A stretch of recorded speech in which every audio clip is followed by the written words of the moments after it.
Fantasy Football Happy Hour with Matthew Berry, served by Applebee's. Happy Monday. Welcome to the Fantasy Football Happy Hour. Connor Rogers, Matthew Berry, and Jake Croucher proudly repping his New York Giants. Everyone laughed at him for his 80-1 bet to win the NFC East. They did. And we're still kind of laughing. We still kind of are, but they're... It's kind of muffled laughter now, isn't it? Everyone's a little scared. It's a little bit muffled. And I love the fact that you have JPP. I don't have another Giants jersey yet. Yeah. I don't believe they sell Giants jerseys anymore after they started 0-2. Couldn't get any. Malik Nabers. I was just going to say, I feel like if you were a true fan, you would already have a Malik Nabers. You would have bought a Malik Nabers jersey, literally on draft night. Yes, well, the truth of my fandom is very suspect, as we know. So this is what I've got, a very poorly stitched Jason Pierre-Paul jersey, which may or may may not be from an official seller of the NFL. Let's take the under 0.5. Did you buy this on a street in New York City? No, it was probably from a street in Singapore. I was going to say, New York City's way too much credit. Yeah. But no, great game, great performance from the Giants. They're still 35-1 on DraftKings. It's still too big. It's still big. They're one game back of the league. The Cowboys are terrible. Yeah. The Eagles? You trust the Eagles? No, I certainly don't. Division. It's not a good division. 35-1. Still too big. The train marches on. I will look. Your bet looks a lot better today than it did a week ago. I will give you credit there. And now they've got a Thursday night game against the Cowboys. We're gonna be 2 games clear of the one game clear of the Cowboys with the tiebreak. Yeah, weirder things have happened. Today. Crazy week 3, guys. Crazy week 3. Just before we went on air, Connor, Jay, and myself were arguing. And I want to ask the viewers at home about this as well. So, Randy Moss, Jerry Rice, or Jauan Jennings? Who are you taking? One game, Close call. Right, I mean, it's close, right? Well, one big moment. Right, one big moment, at their peak. All 3 at their peak, obviously. Yeah, I'm taking them all over Ronnie Bell for the starters, which I didn't appreciate. As someone who has a lot of Niners bets, that Ronnie Bell let comically slip through his fingers like Matthew Berry impersonating a wide receiver. Yeah. That was tough. But no, Jauan Jennings, incredible performance. Great call from Connor as well, you had him over 45.5? 40, that was your best bet. Yeah. 42.5 was the pickup line bet. You did take it. I did take it. So I went home with Connor. Well. I went home with Connor and why don't you watch this? We have receipts. We brought receipts. I'm going to go a little down the board here. Jauan Jennings, over 42.5 receiving yards. It's not a lot of people left in this offense. We don't expect Kittle to play. Ayuk is still getting his legs under him, but it'll be a big week for Ayuk. We know Debo's out. Jordan Mason does nothing in the pass game. He's not involved. He's had 1 catch each game the first 2 weeks. Jauan Jennings, when everybody looked pretty good in week 1, 5 for 64. He's gone 2 for 37. Jauan Jennings is somebody that should clear this number. I think he's talented enough, but he's filling in for a higher volume. 42.5 is, to me, surprisingly low. That is surprisingly low to me as well. I like both these bets. I will place both these bets, but sorry, Jay, I'm going home with Connor once again. I actually like Connor's more than mine. Yeah. So. Yeah. Even Jay liked your bet better than his own. And Jauan Jennings drinks for free. He drinks for free at the happy hour. Honestly, I think he probably drinks for free in San Francisco as well. And honestly, anywhere that somebody has them on their fantasy team. I had one of those moments where me and my college roommate, we co-own a team. We've had a team together for 30 years. It's a fantasy league with all with my college buddies, and we have Amari Cooper on the team. It's a dynasty league, and so I was just like, I kind of feel like we should start Jauan Jennings over Amari Cooper. Amari Cooper's been slow, and he's going to be covered by Banks and everything like that. And then Amari Cooper has 2 touchdowns, and I'm texting with my roommate. I'm like, oh God, what did we do? I'm so sorry. But then Jauan Jennings got us off the hook. It was the right call all along. Thank you, Jauan Jennings. I love you. Yes. Yes, 1-5. Look at you, the greatest wide receiver that ever lived. Jerry Rice who? Randy Moss whatevs. Debo Samuel getting his starting spot back? No, they're going to release him. Come on, it's Jauan Jennings. It's his world. We just live in it. We did talk about this. All jokes aside, we talked about this on both Fantasy Football pregame on Sunday morning. We talked about this a little bit Friday in the part of the clip that we didn't show. That this is a guy that should have been the Super Bowl MVP. That had the Niners won. He had an unbelievable Super Bowl, and he's somebody, Jay, that whenever he's gotten an opportunity, he's produced. Exactly, and also I think a lot of it was about the matchup. This is a Rams defense that Kyler Murray your man put up a perfect passer rating against the week prior. Brock Purdy, I think quietly no one's talked about it because they're 1-2 and it hasn't been super loud, but I think Purdy's actually made strides as a player and passer this season. He looks incredible, and he was amazing yesterday, and he seems to have that connection with Jauan Jennings. I think Ayuk was there to take just enough attention off, and the Niners offense was amazing. It's still baffling that they contrived the way to lose this game. I don't know how they lost that game. I don't know how they're the Ravens are 1-2, the Cowboys are 1-2. I'd still argue the 49ers being 1-2 is the most shocking 1-2 team in the NFL right now. I still think the Niners are the best team in football. I know, it's weird. I think they're going to be fine, but they've banked these losses. I think they'll get right. They should beat the Patriots this week. They're 10.5-point favorites, and then they'll get. But they have a big game in Week 6 on the road to Seattle. If they don't have Debo and CMC for that game, all of a sudden they could be 3 games back from the division. Yeah, I mean, I will just say this. I mean, so they play New England this week. Tough defense, though, that just got destroyed by the Jets. Then they're home to Arizona. So they 2 home games for the Niners as well. Then they're at Seattle. Then they're home to Kansas City. They need to win these next 2 because at Seattle is going to be a much tougher game than I think people thought when the season came out. And then home to the Chiefs is obviously home to the Chiefs in a Super Bowl rematch. I think just wrapping up the 49ers here, right? I mean, look, as long as Debo is out, Jauan Jennings is obviously an automatic start. My question to you is that did Jauan Jennings in this matchup, if Debo's back, did he show enough that he's earned a bigger role in this offense? Why not at this point, right? Every time we see Jauan Jennings in an elevated role, he produces. So at what point is it okay? And they drafted Ricky Pearsall in the first round. That's what I was going to say. Like, do we see Ricky Pearsall at all this year? No, I mean, obviously he had no way. Right. I mean, you know, he had he got shot and the whole thing. It was awful. But my point is that even a healthy Ricky Pearsall, I don't know that he gets on the field the way Jennings is playing. No way. The other thing, too, is George Kittle wasn't out there, too, correct. so that complicates things, too. Look, I think Jauan Jennings, he's shown enough that he's going to be out there. He's going to play increased snaps, just relative to what the normal kind of alignment would be. But it's just there's a lot of guys. Also, Christian McCaffrey's going to come back at some point, and he takes a lot in the receiving game. So he's probably not going to be like, I don't think you're going to be able to start Jauan Jennings when you have Ayuk, Debo, Kittle, and McCaffrey out there. But so I'll play that forward then. Okay, so, and we can talk about this more when we get there, but like, if Jauan Jennings is going to earn more snaps, and we're like, we don't think we can trust him in fantasy because there's so many mouths to feed, but like, are you better off trying to sell high, quote unquote, on Brandon Ayuk or Debo Samuel because now you're looking at depressed target share for all of them because again, there are so many mouths to feed. Yeah, I think so, potentially, particularly on Ayuk because he's probably going to see Christian Gonzalez this coming week, who's shut down or relatively shut down Garrett Wilson, Jamar Chase this season already. So, yeah, I mean, I think it's bad news for Ayuk. I think he's the one who suffers the most because it looked like he was going to have this like month stretch where he was going to be potentially the number one. He's been bad for 3 weeks, and now it's just not happening for Ayuk. Right. I mean, I don't know that you can sell high because there's not really much to sell high on. Your reputation. Reputation. Yeah, in theory, but volume, kind of. But did that go away after what we just witnessed? I don't know. I don't know, but to your point about Brock Purdy, 292 yards, 3 passing touchdowns, also 41 rushing yards. Purdy, once again, back as a QB1. Rams side of the ball here, guys. Kyren Williams. It feels like a long time ago when people were worried in the preseason about, well, Kyren Williams is Blake Corum's going to eat into it, and he's always hurt. We never see Blake Corum. We don't even know if he's on the sidelines. Is he still on the team? We don't even know. I don't know. Besides garbage time in week 2, we have not seen Blake Corum. Yep. So I think at that point, like you can cut Blake. Blake Corum had a really good play. I don't know if you saw it, but like there was a point where Kyren Williams, I think it was after his second touchdown, he came off the sideline and Blake Corum went like that. He patted him on the shoulder. So he is there. Yeah, he's there. He had a good he was just like, hey, way to go. Like so, he was in the mix on the sideline there. Yeah. Ronnie Rivers got there before him, but he did. Seems to go. Yeah. Blake Corum plays soccer now. LA Galaxy guy. He actually plays in defensive midfield for LA Galaxy. People haven't talked about this enough. It was the Kyren Williams show. As listen, this is a Rams team that they're down a couple wide receivers right now, so the volume is there for Kyren Williams. 24 carries, 89 yards. He gets 2 touchdowns.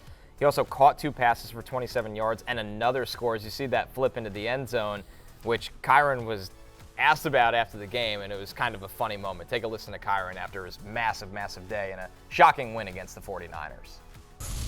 That play was something I was waiting to get called. It's probably my favorite play in the install this week because, Coach McVay was going to give me an opportunity to go make plays in the pass game. And so when he called that play and I knew it was my number, and I was like, and I seen who was on me, I was like, oh, yeah, I'm about to go win this. And, I won to my leverage.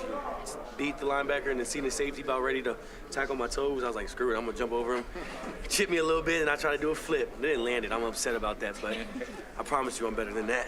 What more does it mean to win it on the ground when you need to? Yeah, I mean, that was great. It was an even better feeling because, like I said, coming into this week, we know we had to change something. We know we had to not change, we had to be better at some stuff. And we came out here today, and we did exactly that. So I'm pleased with the guys up front. I'm pleased with the guys in the offense and defense and special teams. I'm excited for next week. Matthew, a lot of the combo going into this game was about the wide receiver usage. Demarcus Robinson, 91% of the snaps, 4 targets. Tutu Atwell, 74% of the snaps, 5 targets. But at the end of the day, this was the Kyren Williams show. Yeah, I don't know that we learned anything from this game, unfortunately. I mean, other than Demarcus Robinson is in theory the guy you want. Atwell has I guess, the better day, played 74% of the snaps, 5 targets. I thought Jordan Whittington was going to become a thing. He did not in this game, 40%. But it was such a weird game. They got their asses kicked for so long, and you're like, all right, well, another loss for the Rams, and they kept creeping back. You're like, wait, they're still in this game? Oh, wait, hey, hang on, they're within a score. Right. Oh my, they just tied this thing. Wait, they're going to win this thing. Like, what? It happened so fast. Like, I mean, it was just one of those, like, wait, what? And I don't know. I don't know. And it's weird because game script you think would have dictated throwing the ball a lot, Jay, but it didn't pan out that way. That's the thing. I think that's the biggest takeaway is the fact they were losing the whole game, often by 2 scores, and still they had more rushing attempts than Matthew Stafford had passing attempts. So I think that probably tells you a little bit just about the state of the offensive line, perhaps, and that they don't want Stafford dropping back 40 times. So Kyren Williams is going to get a massive amount of volume. They're at Chicago next week and then home to Green Bay. So 2 tough defenses before they have a bye. So I think probably for next week, we're just, again, at Chicago. That is a tough place to play. That is a tough defense. You're probably not excited to start any Rams wide receiver next week until we get a little bit more clarity on how the distribution is going to go. Our next game, Sunday Night Football, the Chiefs hold on in a close one at Atlanta in a kind of controversial ending here. But from a fantasy perspective, Matthew, Carson Steele, 17 carries for 72 yards. He does catch 1 pass. The volume was there for Carson Steele after we spent all week. What is this backfield going to look like? It looked exactly like we thought it was. Like, listen, I said on Fantasy Football pregame that I had Samaje Perine at 30 and Carson Steele at 31, that I thought it was going to be a committee and that I thought Perine had the better opportunity because he was a pass catcher. At the end of the day, Samaje Perine finishes with 7 fantasy points. Carson Steele finishes with 8.4. Carson Steele was running back 30. I had him ranked at running back 31. Samaje Perine's running back 34. I had him ranked at running back 30. Like, I mean, I guess if you had both, like, I cost you 1.4 points, but, like, it was a toss-up, right? I mean, like, and there were a couple of opportunities where, Perine got 4 targets. He only caught 3 balls. If he catches that 4th target, it changes. He played 36% of the snaps. Carson Steele led the team in backfield touches and snap rate. He got 2 of the 3 snaps inside the 5. He saw both goal line carries. Again, this is what we sort of talked about. Carson Steele's going to be more touchdown dependent. Perine's going to be used more in the passing game. If there's one thing you want to hang your hat on, Carson Steele ran more routes than Samaje Perine. And I don't know if that was that was sort of game script and how it sort of worked, or if that's how they want to see it. Connor, you tell me, but like, knowing what I know about Samaje Perine and what I've seen of Carson Steele, it just doesn't feel like he's the better option for them in the passing game. It's not even close. No, that wasn't Steele's game coming out. I mean, he was a workhorse at Ball State. He transferred to UCLA, and he kind of became a guy in the mix. Didn't get a combine invite because he's a little bit of a one-dimensional downhill runner. And right. I thought he was an underappreciated player throughout the draft process, but not a pass catcher. And I think this is just them getting Perine up to speed. He was not on this roster all summer. That's right. I mean, he showed up late in training camp, and Andy Reid has a complicated offense. I still, last week, and apparently, I was talking with producer Damien about this, but, producer Damien listens to a lot of the industry chatter, as it were. I don't listen. Listen, I barely listen to my own self. I don't master listen of whispers. Yeah, well, Damien. Pretty much. Yeah, He exactly. has his ear to the ground at all times. Yeah, exactly. You have your old counsel. Yeah, exactly. Exactly. It's a whole boardroom. But my point is that no, I guess like the majority of the industry was saying Carson Steele over Samaje Perine, and I was one of the few people that were saying no, I think Samaje Perine over Carson Steele, and I understand that like 17 touches. I'm sticking my guns on this one. Like, again, there'll be games where Carson Steele falls in the end zone and you're going to be happy you have him, but I just feel like for consistent fantasy production, as long as Pacheco's out, I feel like Perine has a higher floor because of the passing game usage, and that, again, like, whatever, he was 1.4 points less last night, but whatever.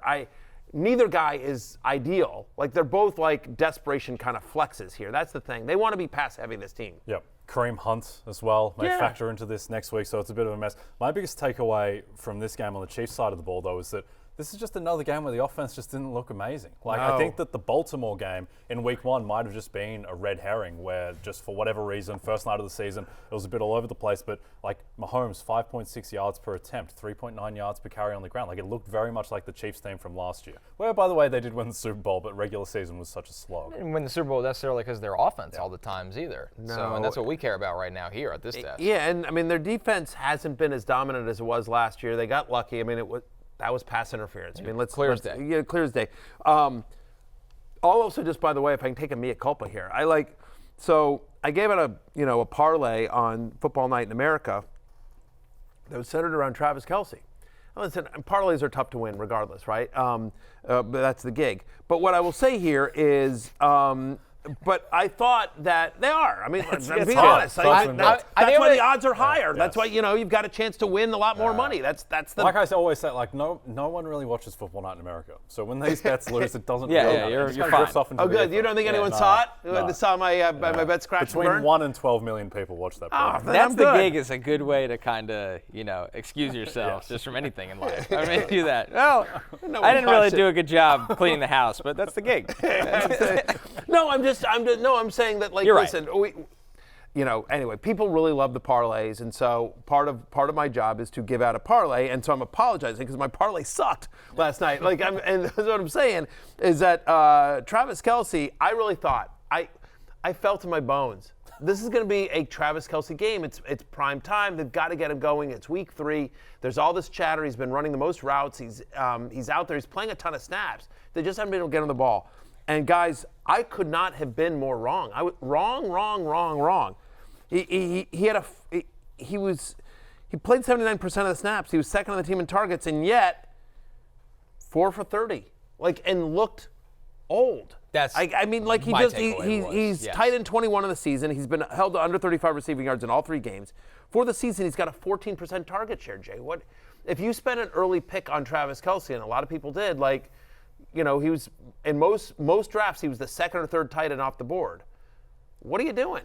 Well, you're just kind of screwed. There's nothing you can really do. I don't think there's any terrible. action. I don't think you can trade him now. No. Unless someone is there's a Chiefs fan who desperately believes in the upside. But, I mean, I do think we forget a little bit that, he was amazing in the playoffs, right, last year. Not the fancy playoffs, but in the real-life football playoffs. And he was getting massive targets, and he was putting up big numbers. But, I mean, so far, 5 targets, 3 targets, 4 targets. And I think the big problem, too, and I'd be interested in your thoughts on this, Connor, Rashee Rice has taken a big leap, and it seems like Rashee Rice is operating in similar spaces of the field that Kelce does. That's a great point, Jay. That's what you see is that they love Rashee Rice lining up tight in the formation, and that's what a tight end does. But when you have a receiver doing that, the receiver's faster than the linebackers and bigger than the safety. This is going to sound insane, but I think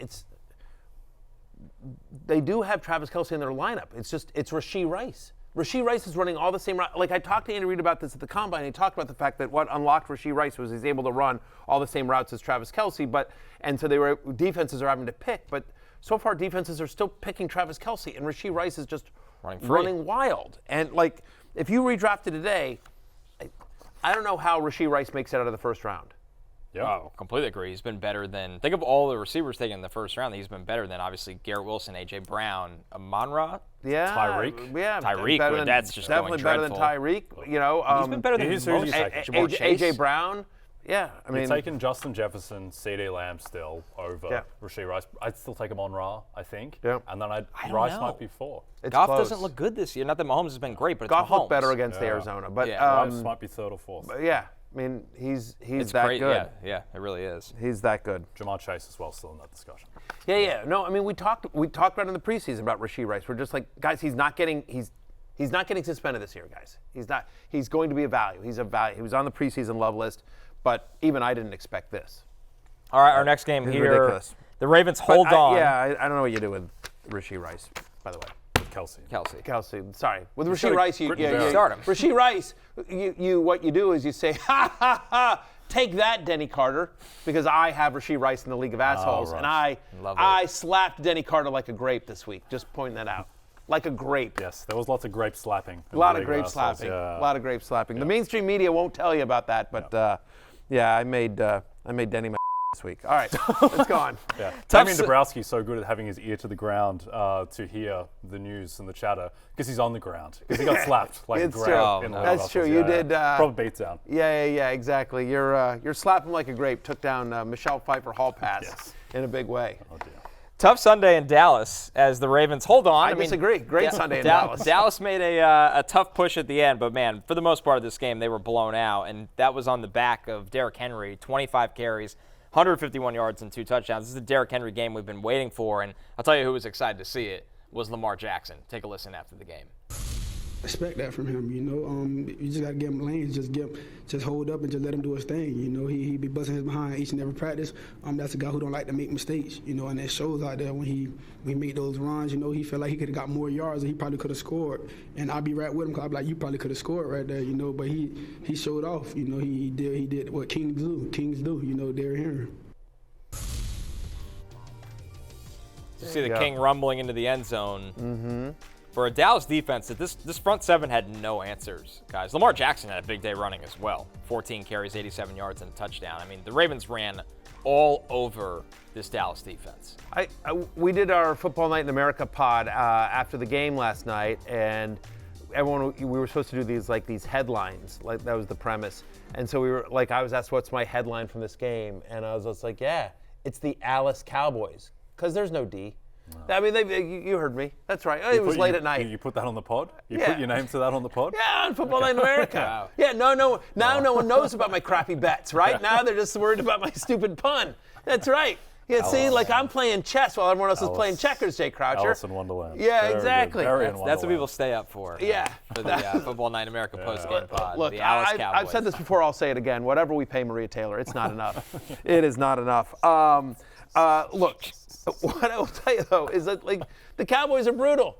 Defensively, they're brutal. They're getting boat raced. You think about Aaron Jones in the playoffs last year for the Packers. When have they played? Whatever. They shut down the Browns, but so what? So did your Giants. Yes. That's the problem. That win looks a lot different now. It really does, right? The Browns are atrocious. Here's the thing. Look at what the Saints did to the Cowboys last week, and then look what the Saints did to the Eagles, who I don't think have a great defense at all. Saints had 3 points going to the fourth quarter. They had 44 against Dallas, so I think that's a big problem. The Ravens almost contrived to lose this game. I was very nervous as a Giants. First onside kick recovered with the new rules. Yep. And then there was Ravens had 3rd and 6 with 2 minutes 35 left, and Dallas down 3. So strange game. I think the takeaway for me out of this is, this Derrick Henry, this version of Henry this season, might be the most game script dependent player in the history of fantasy football. That's correct. Because I think he's still Derrick Henry. It's just they're not using him when they're down and when they're in passing situations. But if he can just rumble and be King Henry with a lead, and I think this Baltimore team is good. It's still Baltimore. They should have leads plenty. And so he's still, you're starting Derrick Henry every single week. And there are some weeks where he's just going to win you your week if they have a lead. Yeah, I mean, look, the upcoming schedule, they're home to the Bills next week. That game is on Sunday Night Football. That's going to be awesome, right? Josh Allen versus Lamar Jackson. And then they're at Cincinnati, home to Washington, at Tampa Bay. So they should be up or competitive in most of those games as well. But I agree with you. That's the concern with Henry, and I think it's one of those things that you're just going to sort of have to live with and just understand that, but even I think he scored in every game this year, right? I mean, he's one of those guys that has a floor because just when they get in close, they're going to give it to him, and so huge game, obviously. Here, to me, the biggest concern, we talk about Travis Kelce. What about Mark Andrews, who for the season has 8 total targets in 3 games? And what's crazy is that he played 33% of the snaps in this game. And I don't know if that's because they don't think he's a good blocker and they were up big and so they wanted to run. I haven't gone back and looked at this one yet, Connor, but his snap rate has decreased every week this season. Is there something going on with Mark Andrews?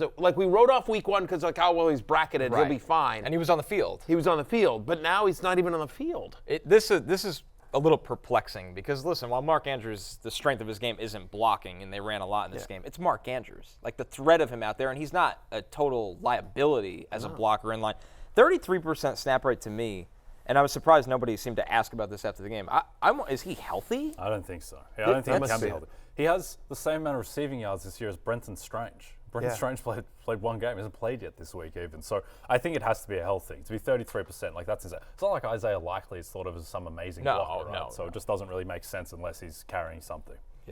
Yeah, I mean, so just I would say if you have the takeaway to me is if you have Mark Andrews, like I think you need to make other plans. Like to your point with Kelce, it's like they don't have anyone else. Like I think you're probably still rolling Kelce out there and hoping, but with Andrews, because of Likely and Zay Flowers and the fact that they run so much between Lamar and Henry, I would make other plans. Well, at least Kelce can give you 7 points here. Where Andrews, you're looking at goose egg can lose you your week. That's how bad things are. He had 1 target and 0 receptions in this game. Yeah. Like.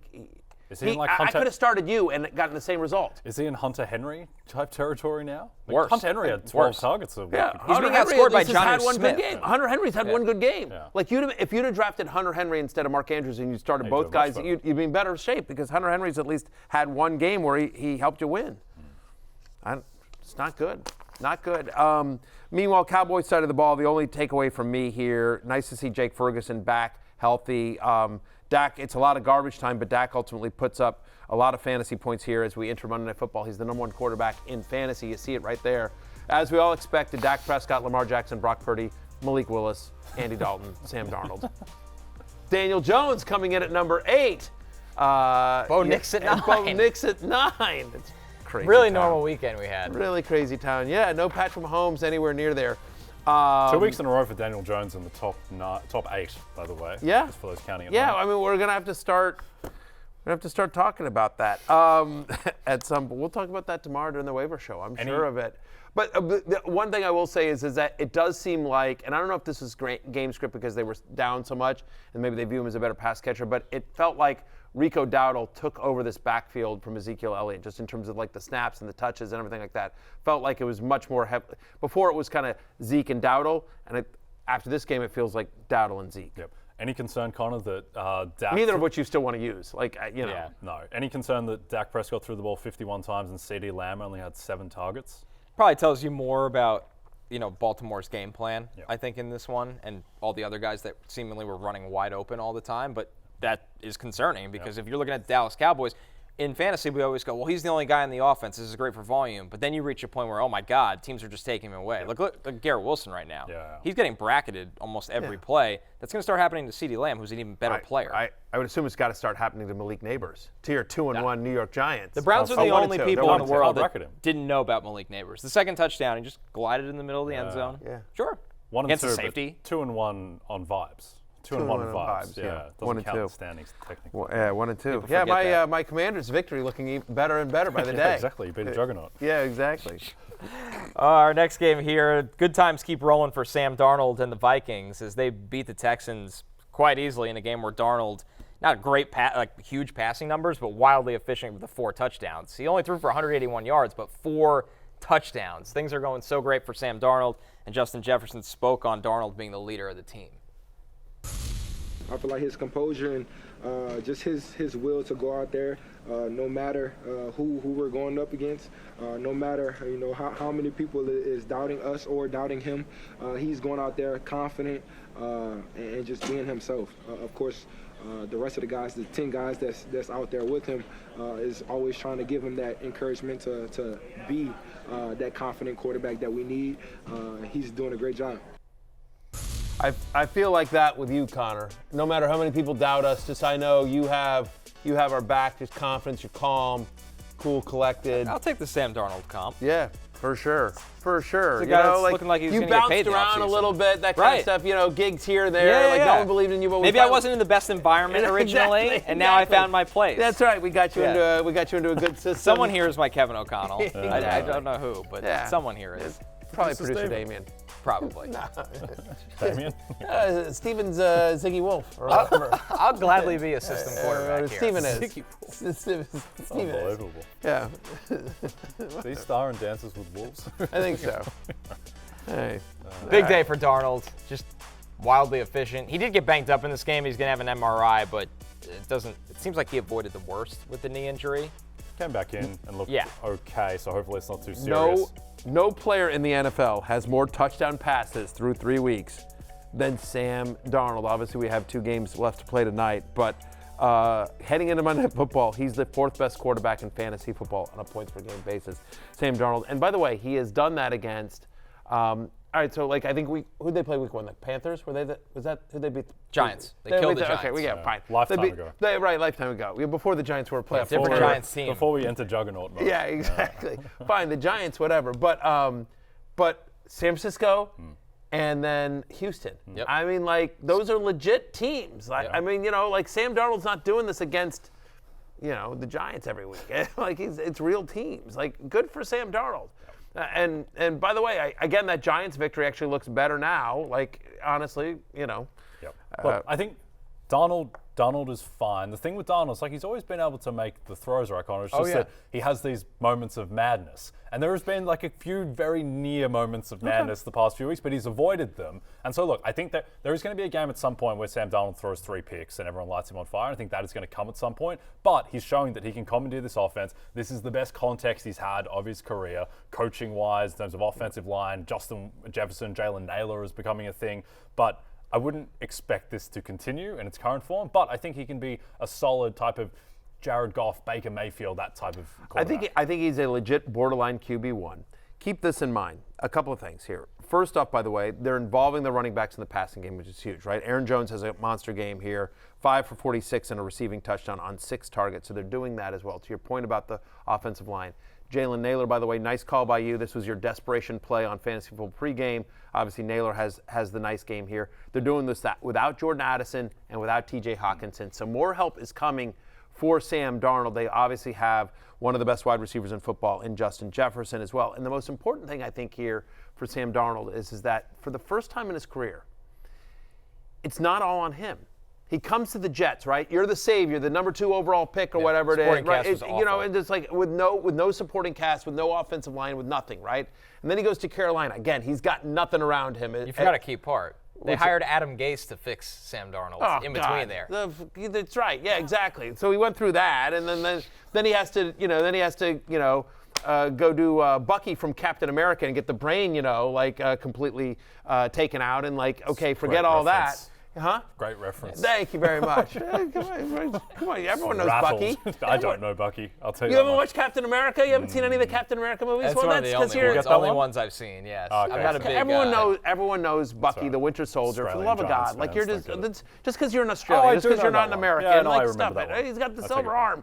Anyway, whatever. The point is his brain got. Sam Darnold's got the silver arm. He got his brain, erased multiple times. It's a whole thing. Go watch the movie, for the love of God. You've watched every other movie on the planet. Watch that Literally one. have. But my point is that so then he goes to Carolina. He's a backup in San Francisco, whatever. But this is the first time that Sam Darnold is hey, it's not all on you. We've got a great defense. Brian Flores has done an unbelievable job. We've got a great defense. We've got a good offensive line, to your point. We've got weapons around you. Just run the system.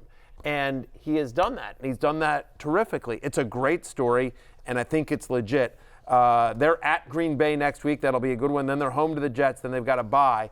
So the next 2 weeks will be telling because those are 2 good defenses, 2 tough games. But I'm a believer. Skol. Okay. Skol. I don't know if they do it like that. Yes. That's exactly not it. how they do it. That's not it at all. It's like a dying animal on the hell side was of the road. Let's get hit by a car. Is it Yes. No. Very roadkill-esque. That was me angrily saying the Vikings call. That's not how you celebrate Vikings victories. Skol. It's like a dying yak. Last breath. When you bleed out. Yeah, you're bleeding out. Dying yak. I'm like in Star Wars. I'm like a tauntaun. Just yeah. Oh, Mother of God. Oh my goodness. I miss Bucky from Captain America already. Yeah, go back to Can I have my brain America. erased? Yeah, sure. Last 35 seconds? Yes, by all means. Oh, boy. We'll get you in there. Man. Fresh start to the week off to. I don't know why you're blaming me. He's the one hosting the show. Yeah, He's the one that sometimes. should keep us on track. In and out. How is this my fault? You can't keep people on track if you blow the train tracks up. There's no tracks left. Right. I have no It's just steering a wheel. dead yak. It's fine. Skol, I say skol. That's more like it. Oh boy. All right. How about the Colts? Yeah.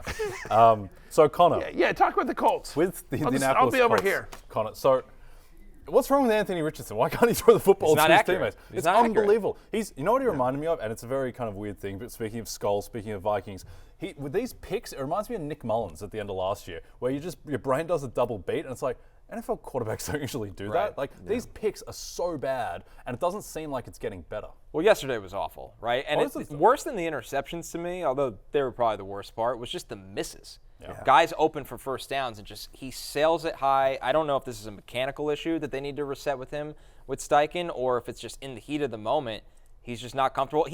The thing with Anthony Richardson to me, this is what he was as a prospect. He's a one-pitch pitcher. And that's, once upon a time, Josh Allen was a one-pitch pitcher, but by this point of his career, he started to change that. He started to be able to take some speed off, layer throws, bucket throws. Richardson he drops back and it's a 100-mile-per-hour fastball. Yep. Richardson also only played like a couple of games last year. Jalen Hurts had Jalen Hurts, Josh Allen. Josh Allen didn't become Josh Allen until year 3. You know what I mean? Jalen Hurts didn't become Jalen Hurts until year 3. I don't know. This was game 7 , I think, of his NFL career. Right, yes. exactly. I'm not ready to throw the towel not at all. Anthony but that's Richardson. What's wrong right now. That is 1,000%. Worst fantasy game of his career that he didn't leave early. He's got 6 interceptions this season. No one else has more. He has the most interceptions in the NFL. He's not throwing a lot. He's second highest in off-target rate. He's QB 27 on the week. This is a bad game, and it doesn't get better because next week they got to play the Steelers. Yep. I think now we're going to see, my prediction would be we're going to see a reorientation of this offense where it is just the Jonathan Taylor show. And Taylor looked awesome in this game against, by the way, a really good rushing defense in Chicago that completely shut down the Texans after the Texans lit up the Colts in week 1. So Taylor looked like, 2021 JT. Yep. Look, this looked like that guy. I'm not sure how much, if Richardson's going to struggle as a passer, whether the box is just going to be loaded, though Richardson's threat as a runner should mitigate that. But, do you think there's anything obvious, any low-hanging fruit, Connor, for them to be able to fix this offense and put Richardson in better situations to succeed? I think they're trying to do that right now. The one thing I would say they need to do more of is more designed runs. And I think they're afraid of him getting hurt again, so they've kind of, and yes, he had 8 carries, but I'm talking about actual designed runs that make them respect that element of the offense, and maybe it opens up something in the pass game. But if you're not accurate, you're not accurate. And one of the reasons why Michael Pittman was on the hate list this week, and I don't know that you can use him, is the issue with Pittman is he's always been a volume guy. He's never been a big touchdown scorer. And the argument for Michael Pittman is, well, he's got this high floor because he's going to get a ton of volume. But they're not throwing that much, and when they're throwing, they're not particularly accurate. And now, by the way, Josh Downs came back, and they've got A.D. Mitchell there, and Alec Pierce is still a thing. And so, honestly, Michael Pittman, under 40 receiving yards in all 3 games this season, 5th straight game with single-digit fantasy points if you date back to last season. You cannot start Michael Pittman, until further notice. And that's a guy that most people drafted as their wide receiver, too, this year. On the Bears side of things, Caleb Williams has the big day statistically. It wasn't pretty for the Bears offense in an actual NFL format, but he does have 363 yards, 2 touchdowns. Roma Dunze benefits from that, Matthew, with 112 yards and a touchdown when they were dealing with some injuries this week. To me, there's nothing that I can take away from this game. To your point, he looked terrible. I don't believe that Roma Dunze is suddenly going to become none of it's sustainable. It doesn't feel like any of it's sustainable. The only thing that I believe from this game, Cole Kmet has a monster game, 23% target share for him, snaps and route participation have increased every week. So maybe Cole Kmet finally becomes a thing. They paid him in this offseason.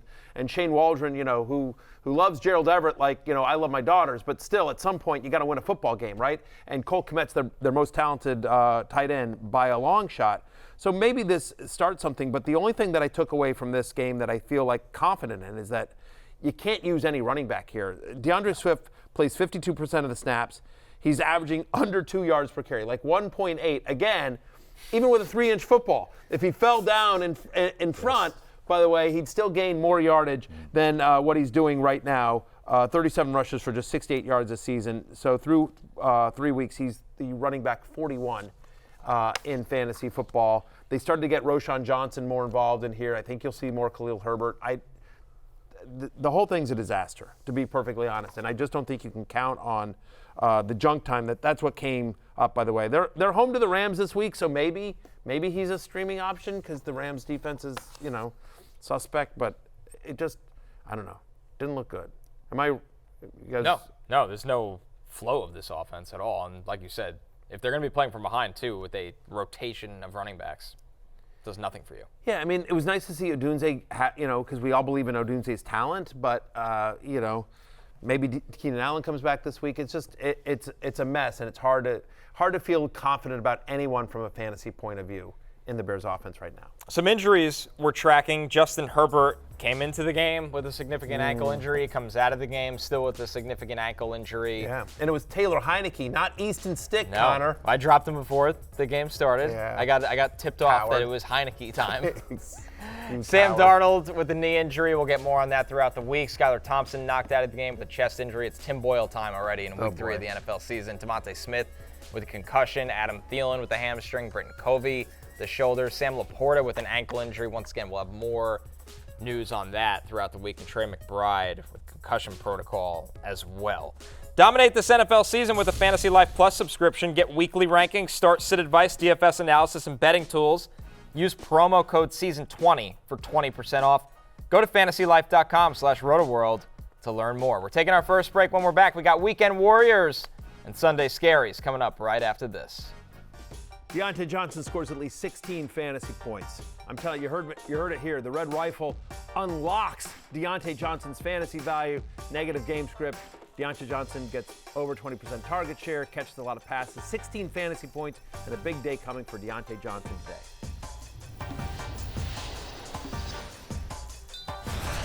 Weekend Warriors, great call, Matthew, on the Red Rifle, or as once upon a time you called him the Red Rocket on this show. Yeah. A couple of years ago. He's back and better than ever. Red something. He's red hot. He's red, and then whatever adjective you want to put after that. Did I say 16 points for Diontae Johnson? I meant 26.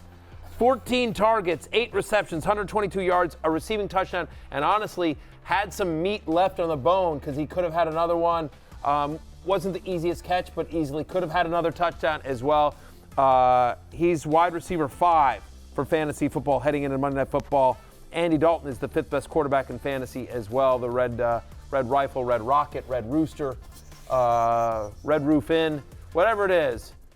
He threw for 319 yards, 3 passing touchdowns, and now he's home to Cincinnati. That'll be traveling on a short week next week as well. At Chicago, that's a tough one, but home to Atlanta, then at Washington. Ooh, Andy Dalton, I picked up Andy Dalton in a couple of super flex leagues as well. I think he's a legit top 20 play the rest of the way as a 2-quarterback league. I don't think Bryce Young's getting this job back. He can't.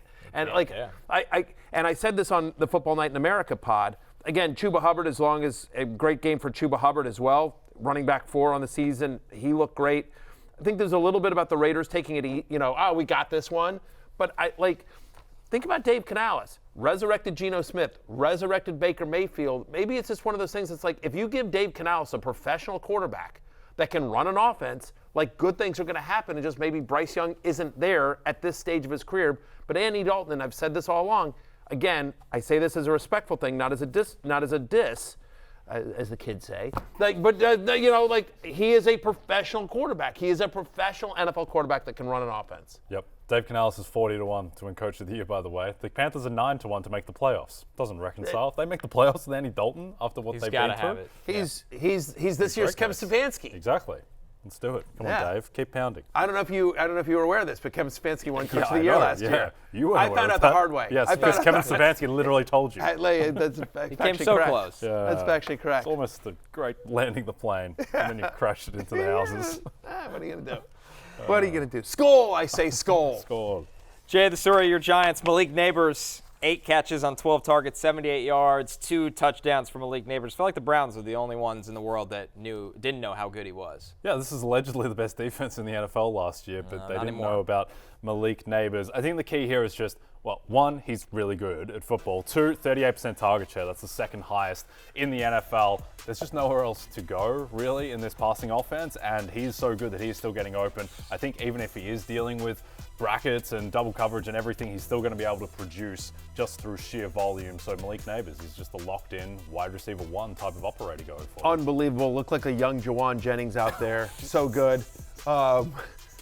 I just remember, he was somebody that I was very high on in the preseason and made the preseason love list. And I just remember getting all sorts of grief on Twitter and, on social media, just but his quarterback sucks. They're not going to be able to get the ball to him. I don't know. Through 3 weeks, there's no one better in fantasy football right now than Malik Nabers, who's the number 1 fantasy wide receiver. He's averaging 22.8 points per game. And I don't see this stopping anytime soon. They're going to have to bracket him and do whatever they can, but at some point, the volume and his talent just take over. We've talked about this all the time. Fantasy success comes from two things, talent and opportunity, and he has massive amounts of both. Yep, offensive rookie of the year favorite, and justifiably so. Love to see it. All right, Amari Cooper next up here. Matthew, on our weekend Warriors, 7 of 12 targets were caught, 86 yards. Most importantly, though, the 2 touchdowns from Cooper in what was otherwise a tough day for the Browns. You know what, we talked about this, that like he was getting the targets, but the issue with Amari Cooper was that they were throwing deep to him. Like he wasn't getting any of the easy stuff, any of the bubble screens, any of like the short stuff. It was all long, average depth of target, and just they weren't connecting. They weren't on the same page, and it felt like through 2 weeks, Deshaun Watson and Jerry Jeudy actually had the better connection than him and Amari Cooper. They finally got on the same page, and so all those targets finally paid off as well. 58% catch rate in week 3 for Amari Cooper.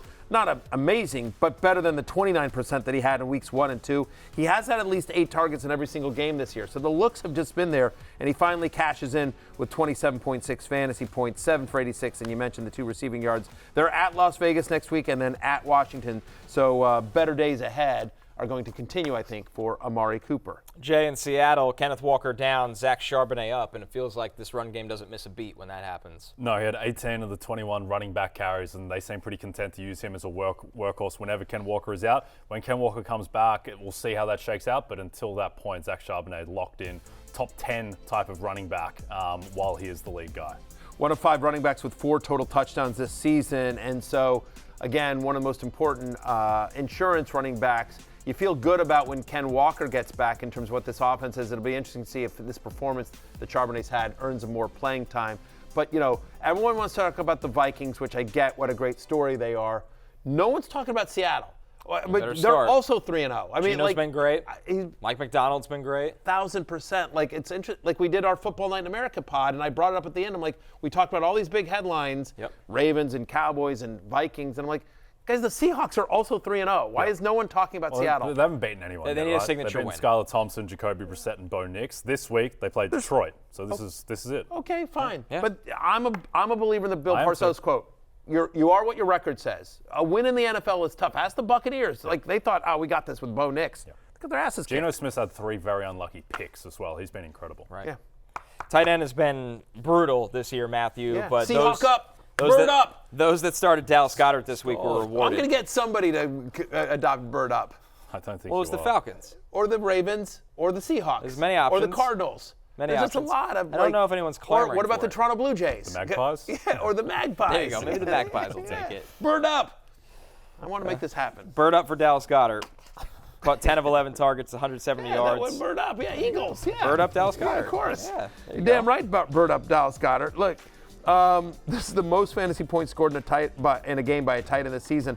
Honestly, this might be the most points if you add up all the top 5 tight ends that were drafted. This might be more than all of them combined this season. I honestly he's the 5th tight end in the past 20 seasons with 10 receptions and 107 receiving yards in a game.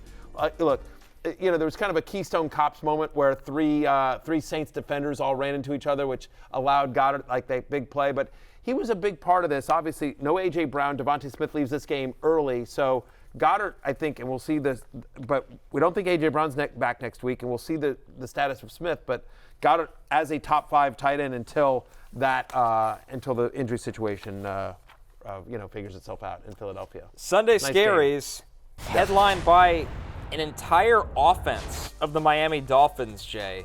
No Tua, and that led to no production for anyone else. Yeah, Tua gets a lot of criticism. Turns out he's fairly important in running this offense because I think this year it's so key because the offensive line has gotten worse. Tua gets the ball out very quickly. Skylar Thompson does not. We'll see what the quarterback status is going into next week. I think you still have to start Tyreek Hill and Devin Achane no matter what the situation is. But Jalen Waddle might be a guy you bench next week potentially. I'm on its wide receiver 52, and I'm not convinced. I mean, Tyreek Hill is like a borderline wide receiver too. I agree with your analysis. You're still starting Hill and Achane, but they're home to Tennessee next week. That's not easy. And then they're at New England, especially, by the way, if it's going to be the Tim Boyle show. This looked like Mike McDaniel's going to have to coach his ass off.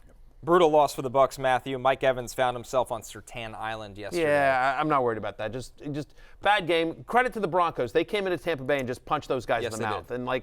And Baker Mayfield said as much after the game. And so better days are ahead for Tampa Bay. I'm not worried about it. I'll just say this though: Bucky Irving is coming. We'll talk about this more tomorrow, but Bucky Irving is inevitable. Jay, while Malik Willis was great, while he's starting, downgrades Josh Jacobs, 14 carries, 43 yards. Big red flag for me with Josh Jacobs, the fact that he had 14 carries, Emmanuel Wilson had 12. I think LaFleur's talked about in the past that he likes to run a rotation. He wants guys to be fresh. And the week before when Jacobs had 30-plus carries, that was very much an outlier. I think this is going to be more. Jacobs is still going to be the lead guy, but I don't think he's going to get 20-plus carries. By the way, Emmanuel Wilson looked good, too, by the way. He did. James Conner, Tony Pollard, just bad run defenses there. Bad matchups with them as well. I'm not worried about them going forward. Just tough matchups. Bad days at the office for those guys. But again, Detroit has such a good run defense. They control the clock so much. So not worried about James Conner as well. And they'll get it figured out in Tennessee with Tony Pollard. Don't worry about that. Taking one more break. When we're back, our Monday Night Football preview coming right up. We got a doubleheader. DraftKings Sportsbook is the #1 place to bet touchdowns, and new customers can bet $5 and get $200 in bonus bets instantly. Download the app and use promo code Barry when you sign up. DraftKings Sportsbook, the crown is yours. It's time for last call. Together blue. The most bet Monday Night Football props on DraftKings. James Cook receptions over 2.5. That's at -110. Jamar Chase receiving yards. An alt line of 100 plus 185. Jamar Chase receiving yards over 81.5. That's his actual line at -120. Receiving yards also alternate 80 plus is -125. A lot of Jamar Chase tonight. James Cook rushing and receiving 100 plus 155. JD, you have something off this board. Yes, I'm going deep into my bag for this one. Christian Kirk, first quarter, over 3.5 receiving yards. He makes $18 million a season. They're going to get him involved. He played 53 snaps last week. I think they give Christian Kirk a reception early. I'll go Brian Robinson. And a 4-yard reception early. Yes, exactly. I've used this one this year before on pickup lines. Brian Robinson over 69.5 rushing and receiving yards. Yeah. Cincinnati, nothing scares me about this front. The Commanders are getting Brian Robinson involved. I think he goes over this number. I like that they're throwing him the ball a couple times a game. They will. I think you'll see some Eckler as well. Look, I like the Jamar Chase. I think Jamar Chase has a monster game. I would do a ladder bet with him as well. Remember, no team in the NFL has given up more touchdowns to opposing wide receivers through 2 games than my Washington Commanders. Mike Evans, Chris Godwin, Malik Nabers have all scored against him. I say Jamar Chase gets in the end zone. Give me a Jamar Chase anytime touchdown at plus money tonight. At plus money. So there you go. I'm betting touchdowns. Listen, you don't have to go home, but you can't stay here. It's closing time. For Jay, Connor, I'm Matthew. Skull!